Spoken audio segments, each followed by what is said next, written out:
Group verb নিয়ে কথা বলবো। দেখো, গ্রুপ ভার্ব বোঝানোর আগে তুমি একটু তোমরা এই বাক্যটি একটু খেয়াল করো। এই বাক্যটি খেয়াল করো, হি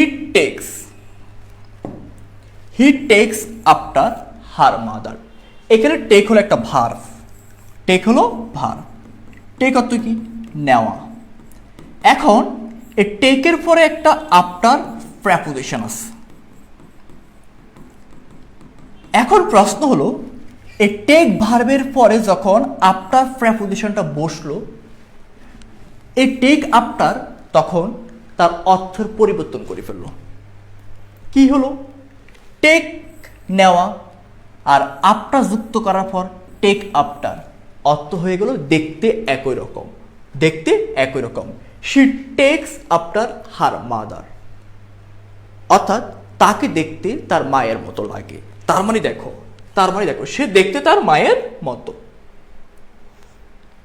অর্থাৎ যখন কোনো ভার্বের সাথে প্রেপোজিশন যুক্ত হয়ে সে ভার্বটা তার অর্থের পরিবর্তন করবে অথবা নতুন কোনো অর্থ দিবে, তখন তাকে আমরা বলবো গ্রুপ ভার্ব।